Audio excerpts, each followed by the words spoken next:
The painting is based on signs carried by civil rights marchers in Memphis in 1968.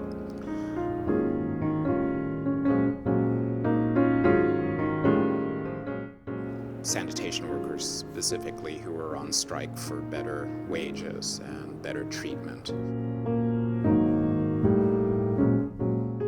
It was the march that Martin Luther King came to Memphis to support when he was assassinated.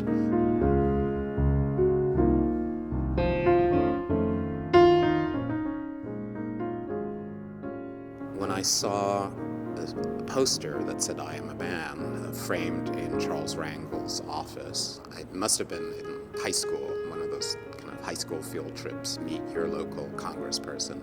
It was just an image for me. I didn't know the context, but it was a very powerful image, and it stayed with me. In 1988, when I made the painting, I had been thinking about that image for some 15 years, not knowing what to do with it, but finally finding a form for it.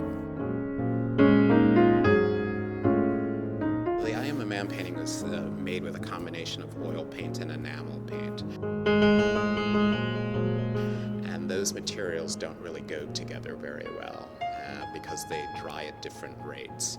And so the surface, if you look closely at the painting, has cracks in it and fissures, and parts of it yellow, parts of it don't yellow. And the process that painting has undergone is something about, I think, the subject matter, which is ultimately history, and sort of how we process history from one generation to the next, how our ideas about certain moments change over time, our ideas about the civil rights movement, about masculinity, about the role of art. We imagine that we can know everything about a subject, but then some other information comes, or some other information comes, and that changes our understanding of it. And I think that is interesting, that history is not static, that painting is not static, I think the reason why this painting remained in my studio for so long is because I didn't know what it meant. Often I think artists make things and they seem important, but their meaning is a little bit clouded. I knew it was an important painting and I kept it around because I was thinking about it a lot and trying to figure out where it could take me. It's a quotation, it's black and white, it uses text. So a lot of the things that would come in my later work are sort of generated by this painting.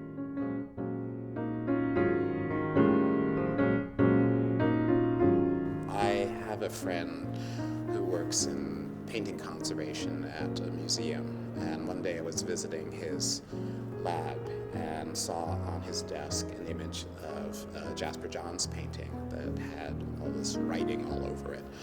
And I asked him what that was, and he said it's a condition report. Whenever a painting or sculpture is coming into the museum, is being acquired, it goes to the conservation lab, and the conservators make a report about what conservation issues might have to be addressed. And when I saw that, I thought about my I Am a Man painting and thought about its cracking and all those sorts of issues. And I said, oh, well, I have this painting, that would be great. So we made an image of it, and I gave it to the conservator, and he did a condition report. And it started out as just a little thing, 8.5 by 11 color Xerox.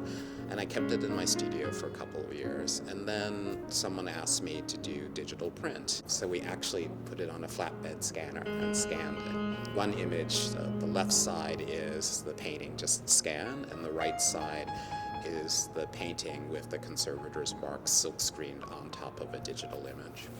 And for me, it was about how this painting had aged, its literal aging, but also thinking about the process of history.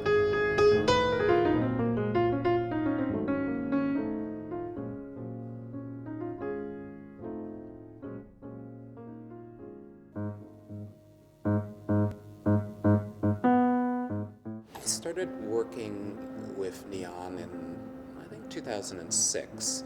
And the first piece was a quote from an American author named Gertrude Stein.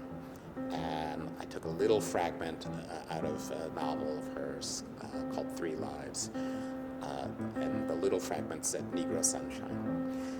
And I made that into a neon by making the letters in white neon but painting the front of the letters black so that it seems to be eclipsed and making light at the same time, which is sort of a play on sort of the idea of in Stein of Negro sunshine, black sunshine.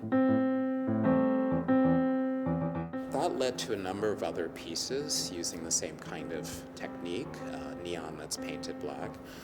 And when I started thinking about doing pieces using the word America, they really came out of thinking about Dickens' Tale of Two Cities and the opening chapter of that book.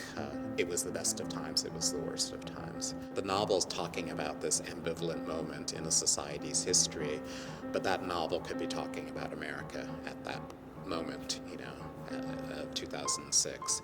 Our economy was pretty good, but we were in a war. So thinking about this sort of moment of this kind of ambivalence, and so that's how the word America became this neon. And I've done some variations on that, and the last variation is the piece Double America, which was made in 2012. It is basically a combination of 2 different neons. They seem to be mirror images of one another, but they aren't. So it's very confusing when you look at them, because you would think that the bottom America would be the mirror of the top, but you realize that the letters aren't oriented the same way. Some letters, like a letter A, has bilateral symmetry. So it seems to be the right way around, whereas the E seems to be strangely backwards. That was a way of thinking about how you have something that both addresses the viewer and turns away from them. It's also based on my interest in Caspar David Friedrich's paintings. German painter who's very interested in representing figures in a landscape, but those figures have their backs to you. So it's figures in a landscape, in a painting, looking away from you.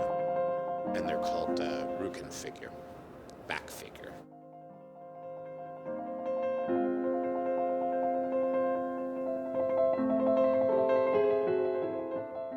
Having the I Am a Man painting, the condition report prints, and the Double American neon in this collection is really interesting to me, because the collection is so rich, and because it's the